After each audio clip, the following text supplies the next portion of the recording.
Welcome, dear learners. We have already started the topic ghee, in which we have already studied the different methods of ghee preparation. And today we are going to see or learn in detail the next method of ghee preparation.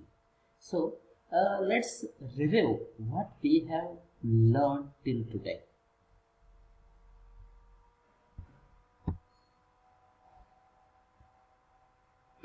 We have seen the history of ghee,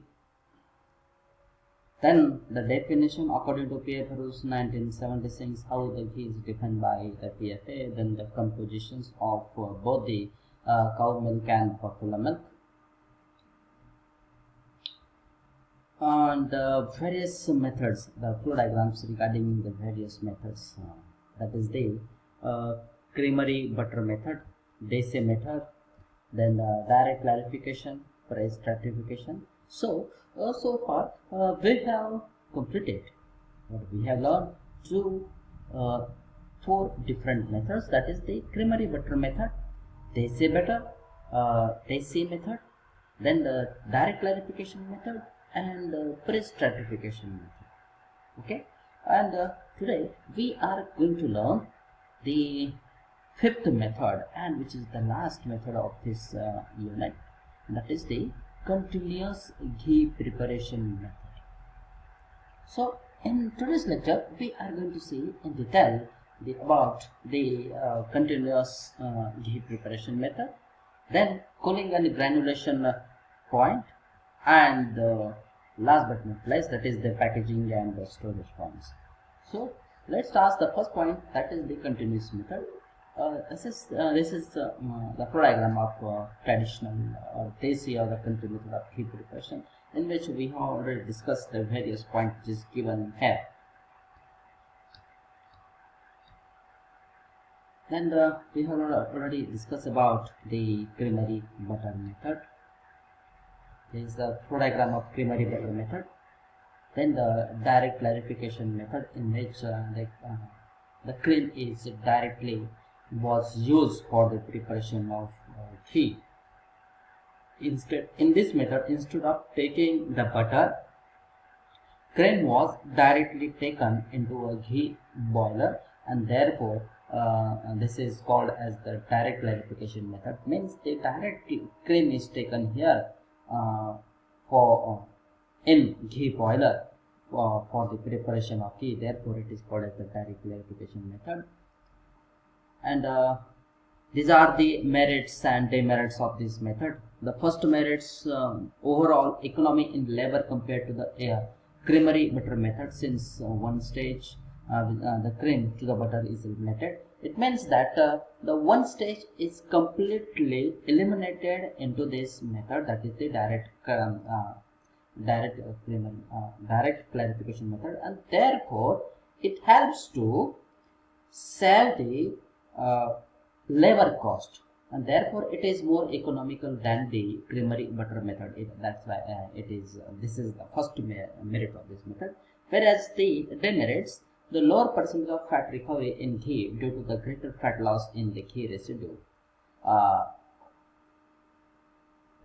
the amount of which is higher in this method than the butter method. It means that as the cream is directly used here to convert it into a ghee, therefore the more amount of fats are lost in this ghee residue. So this is the major demerits of this method. It means that the greater fat is lost in the ghee residue, and this is not a good point. So therefore this is the first demerit of this method. And the second one is the slightly greasy texture in ghee. As we are using here the cream for the preparation of ghee, therefore the ghee which is obtained here, that is in greasy texture, and generally people purchase ghee on the basis of the texture created or texture observed in that ghee. Okay, and if this ghee doesn't have any granular texture, so it will become very difficult to sell ghee like this. Okay, so this is the second demerit of this method. And we have also seen the press stratification method, the how ghee is prepared by the press stratification method. As like in the previous lecture, we have seen that the meaning of the stratifications. Strata means the layers, and stratification means the formation of layers. Means the three layers are formed in this method, that is the curd mass, fat, and the buttermilk. So these three layers are formed in the ghee boiler, and one by one layer is removed from the ghee boiler. So it helps to remove the buttermilk syrup, the fat, and curd mass separately. Okay, and how it is separated? It is separated by opening the tap of this ghee boiler. The bottom part, that is the buttermilk syrup, is first of all the buttermilk syrup part is removed with the help of the tap which is provided at the base or at the bottom of this ghee boiler. And when it is open, the buttermilk syrup is removed without disturbing the above two layers, that is the curd mass and the fat.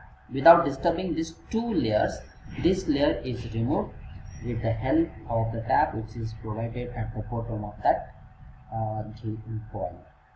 So in this way we have learned about the press stratification method in our previous lectures, and today we are going to see in detail about the remaining method, that is the continuous ghee method.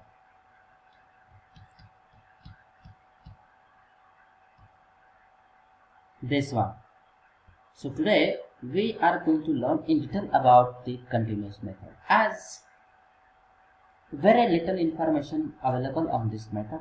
This method is underdeveloped, and therefore very little literature is available on this method. So we are not going in detail to learn about the continuous method, because this is underdeveloped. This method is not developed. And the next point after this one is the ghee cooling and granulation. As I told you earlier, the Indian people generally purchase the ghee on the basis of the grains present into that ghee. If the grain size is more, then the Indian people purchase it directly without any doubt. And when we compare the cow milk and the buffalo milk, we will find that generally buffalo milk has the large size grains as compared to the cow milk ghee, and it is due to the presence of the glycerides, which is having the more melting point.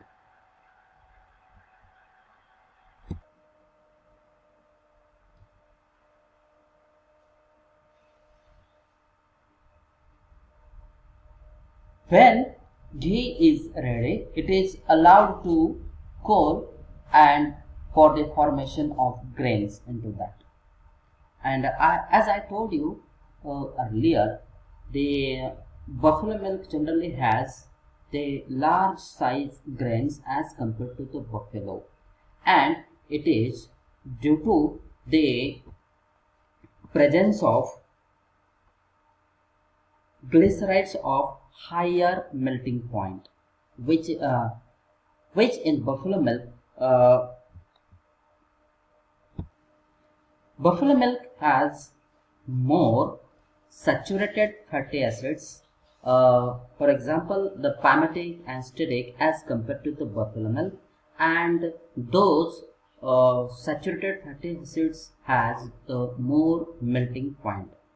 And due to this fact, or due to this point, due to the presence of the more saturated fatty acids, which they have the more melting point. For example, palmitic and stearic as compared to the cow milk, the buffalo milk ghee generally has the large size grains.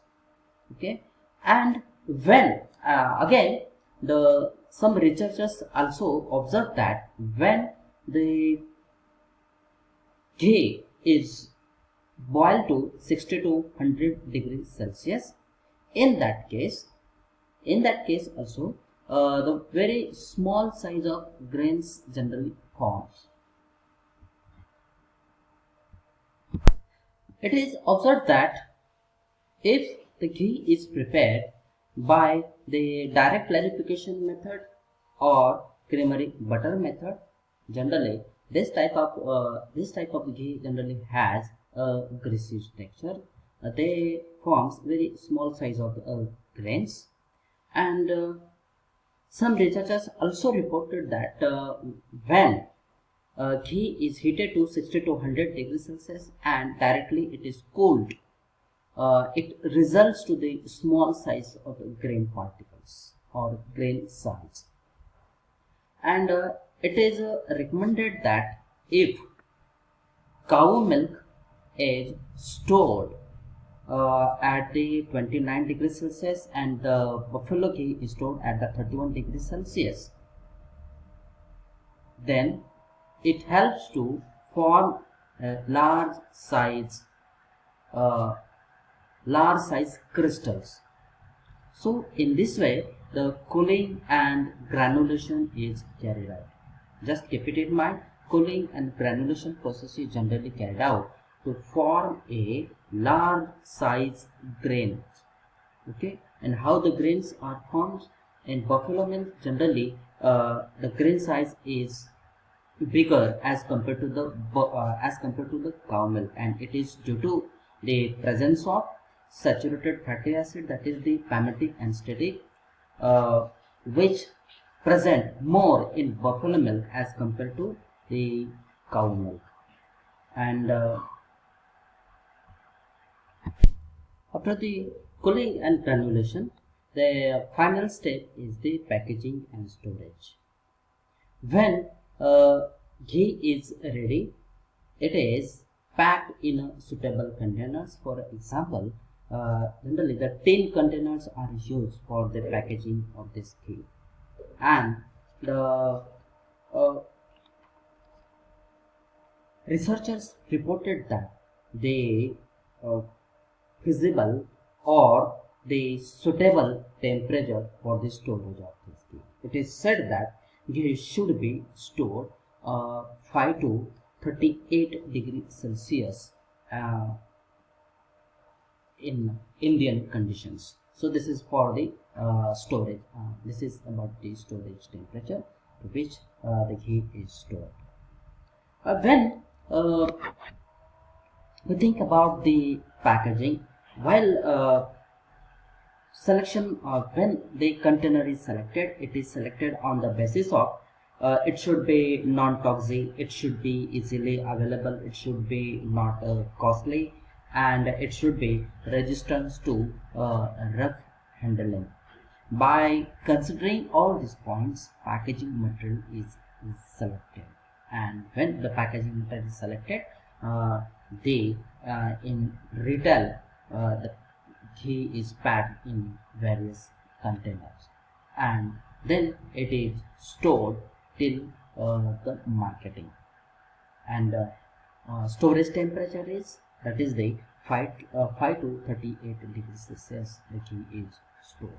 So in this way we have completed the point or the chapter, that is the ghee, in which we have studied the various methods of ghee preparations, then cooling and granulation, packaging and storage.